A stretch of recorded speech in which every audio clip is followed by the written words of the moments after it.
Era para ser um plantão normal. Tudo indicava que iria transcorrer tudo na mais perfeita paz. Mas nós estávamos redondamente enganados. Olá, boa noite. Meu nome é Júlio César. Continuando a maratona de relatos nessa semana para o canal Dois Mundos Paralelos, venho aqui compartilhar uma experiência pessoal assustadora com vocês. Hoje eu não vou dizer o nome da unidade hospitalar que eu trabalhava e vou trocar os nomes das pessoas que estavam envolvidas. Mas o relato é meu e é verídico. Vamos ao relato. Estávamos chegando ao plantão às 19 horas, de praxe. O serviço era 12 por 36, de 19 da noite às 7 da manhã. Eu trabalhava na época, isso foi no ano de 2001, numa rede hospitalar famosa aqui no Rio de Janeiro, e essa unidade era aqui na Zona Oeste da capital, um emprego que eu já tinha bastante tempo de casa, e eu confesso a vocês que foi o melhor emprego que eu tive na minha vida, dada os benefícios que essa empresa proporcionava. Era um plantão normal composto por 16 pessoas, incluindo os dois andares e o CTI do hospital.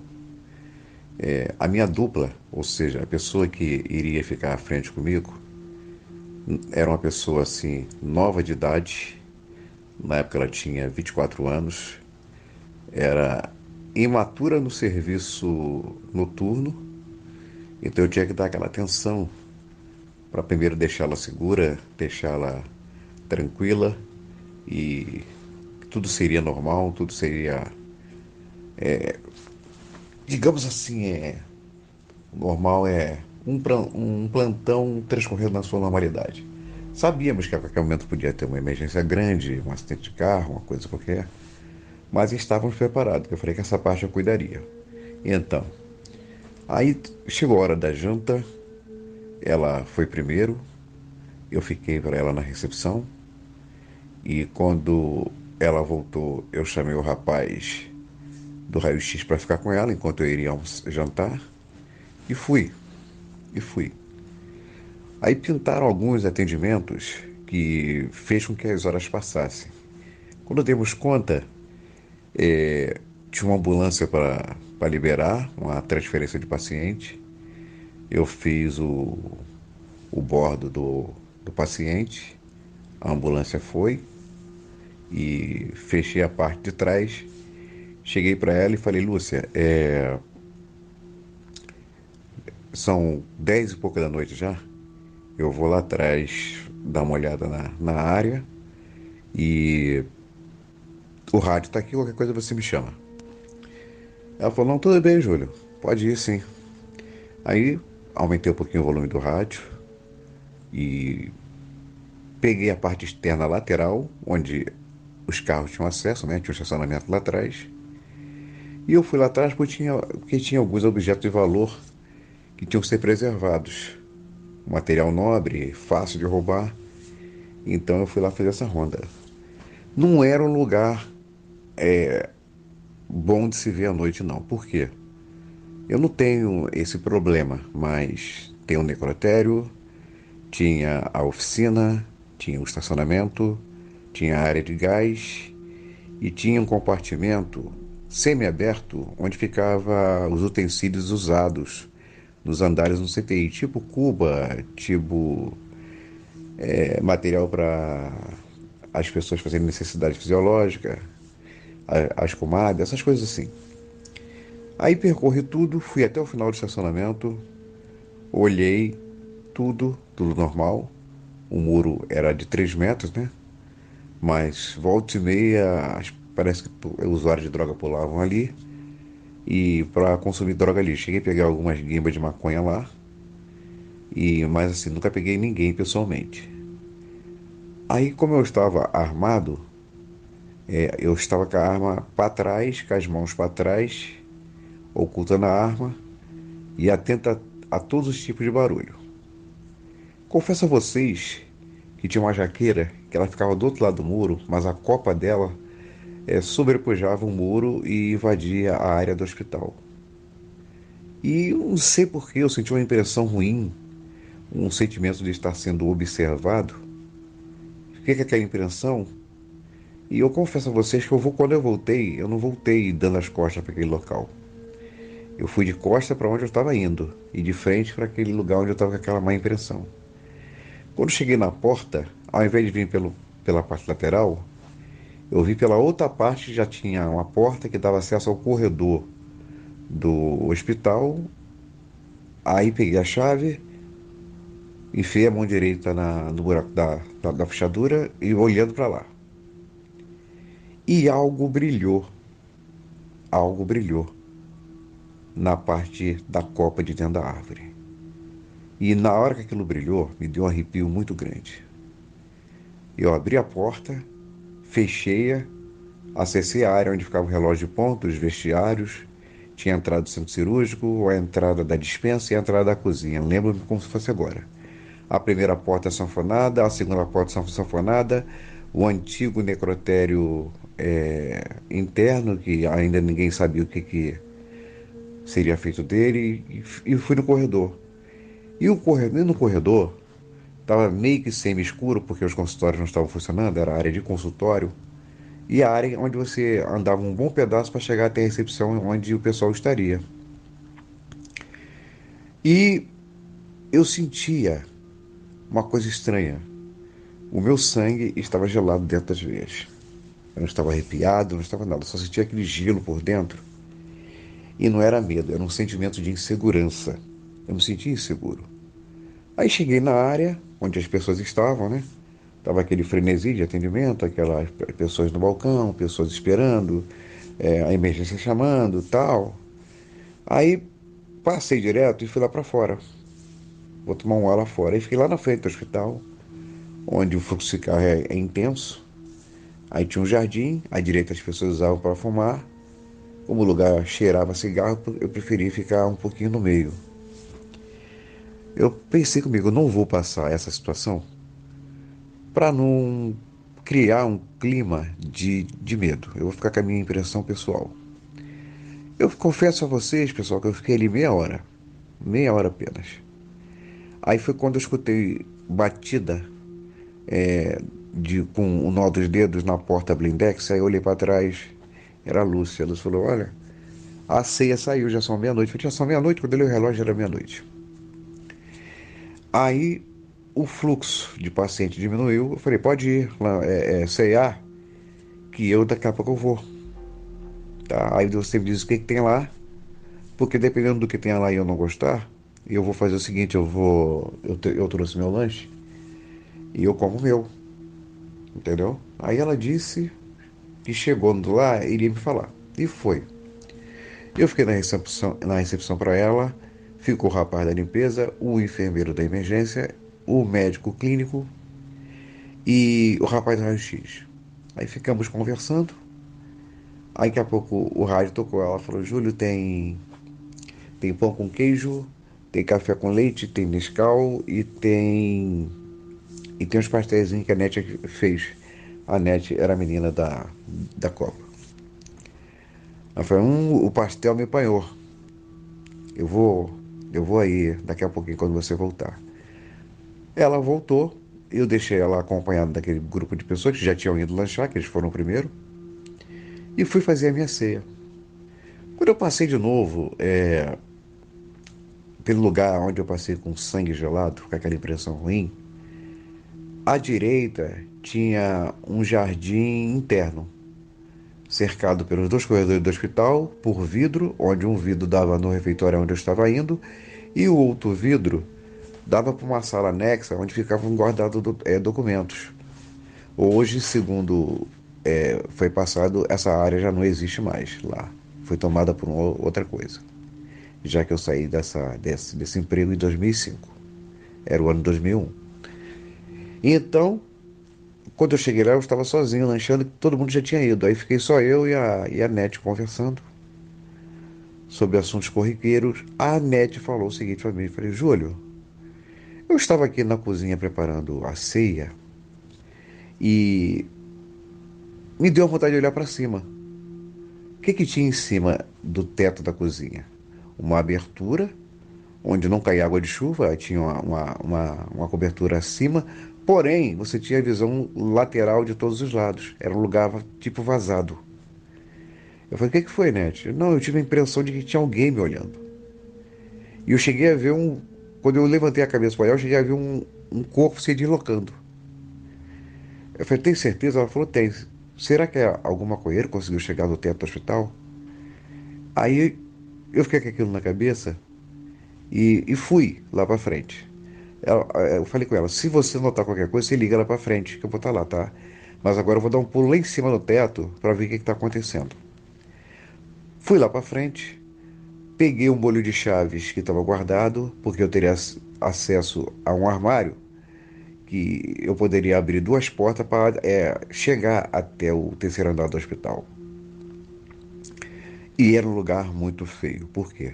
Guardava-se muitas coisas em duas salas enormes.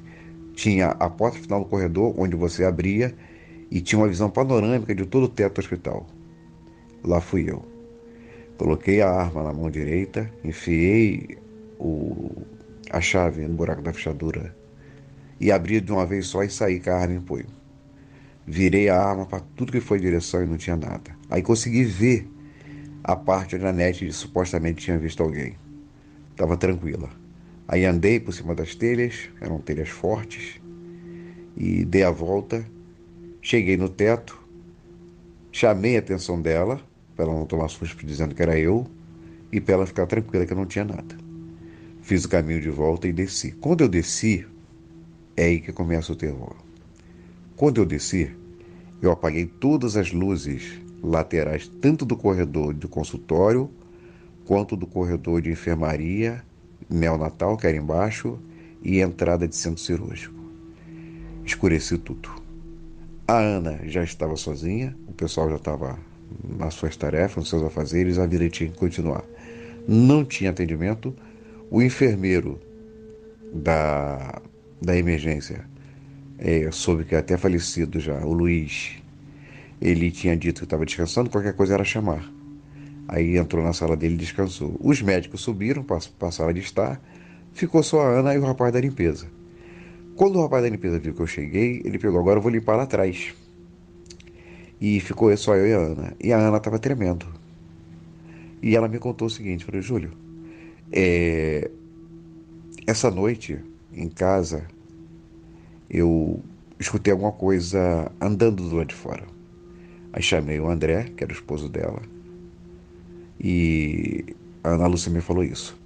E o André não quis levantar para ver o que era, então ela pegou e levantou e foi. E ela viu uma coisa de meia estatura, olhando para ela debaixo de uma árvore,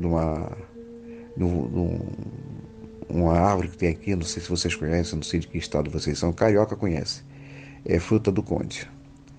E ela viu a figura em pé. E ela veio com a sensação pro hospital de que a figura estava acompanhando ela. Ela era muito sensitiva. Ela não, ela é sensitiva.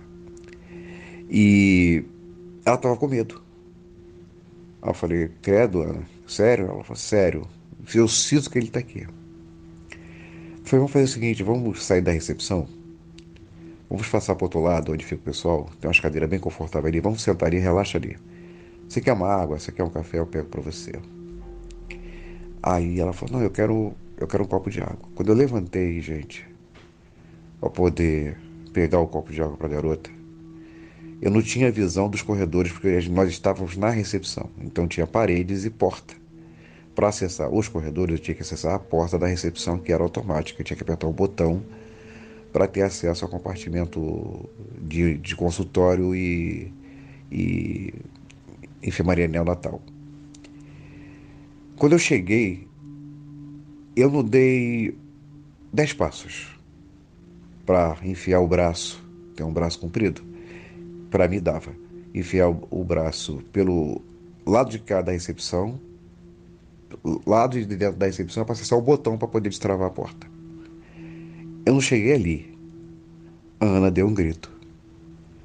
Rapidamente eu virei, acho que eu virei numa velocidade tão grande para olhar o que tinha acontecido, porque eu não tinha escutado barulho nenhum. A garota estava branca, branca. Os lábios dela não tinham uma gota de sangue. Eu falei, o que que foi, garota? Mas falei num tom alto. O que que foi? Júlio, tem uma coisa ali que eu vi ali agora. Eu falei, aonde? Passou ali, no momento que você se esticou para poder abrir, apertar o botão, eu vi passar. Aí eu destravei a porta e entrei. Não fui andando, fiquei parado, olhando o primeiro corredor, não ouvi nada. Aí quando eu cheguei no outro corredor, que era o corredor dos consultórios, lá no final, eu vi uma coisa andando no escuro. Aí falei com ela, Ana, tem alguma coisa lá atrás. Tu vai me deixar aqui sozinha? Não, falei, vem pra recepção, que tá bem claro, porque a parte de espera tava na penumbra.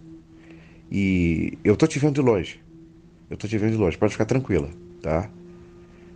Aí eu fui andando até o final do corredor vendo aquilo. Aquilo empurrou a porta e foi para a área de onde tinha um relógio de ponto, onde tinha dispensa, foi para aquela área e tinha os vestiários à esquerda. Até ali eu consegui ver. Depois eu não vi mais. Entrei na dispensa, entrei nos vestiários e não tinha ninguém. Voltei com aquela sensação de que eu não estava sozinho. Quando eu voltei para a recepção, a porta por dentro abria, normal. Eu abri a porta, ela estava lá quietinha. Achou alguma coisa? Eu falei, não achei nada. No momento que eu falei isso, derrubaram uma lixeira curta de metal no chão e começaram a esmagar copos descartáveis, os copos descartáveis brancos. Aí eu falei, tá escutando? Ela falou, tô escutando. Ela pegou, começou a chorar e me abraçou. Eu falei, não, fica calma, fica calma.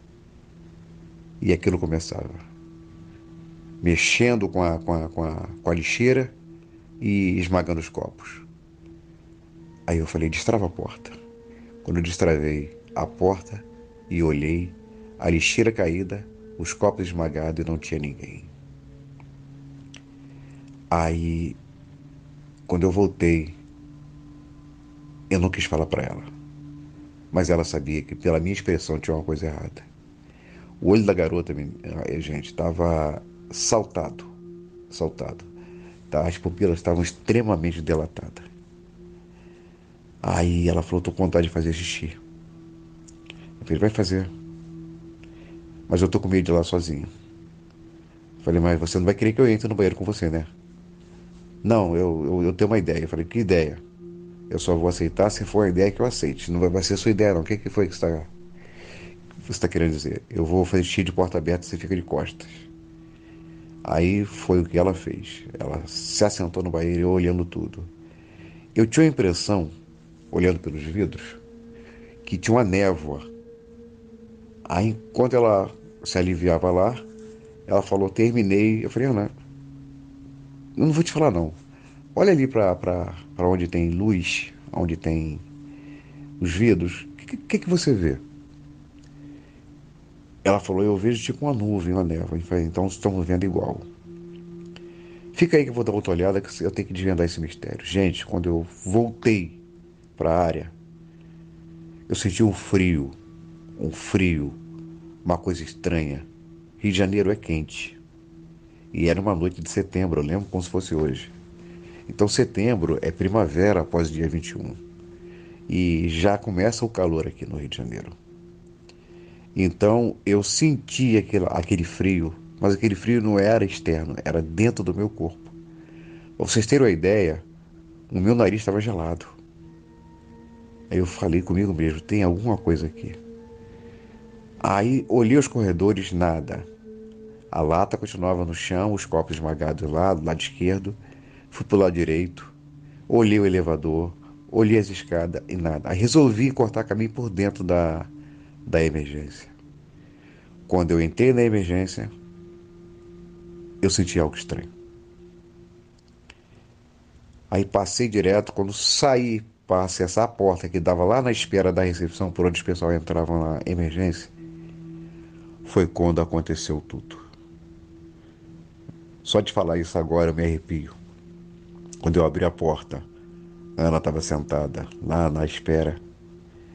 E quando ela olhou por trás de mim, ou acima de mim, não sei, ela deu um grito de terror altíssimo. E quando eu me baseei para onde ela estava olhando, que eu olhei, aquele vento gelado me engoliu completamente. Eu confesso que estou falando com vocês, lágrimas estão escorrendo do meu olho. Eu estou vivenciando literalmente o que aconteceu naquela noite, naquela madrugada. Aí a porta tinha pressão.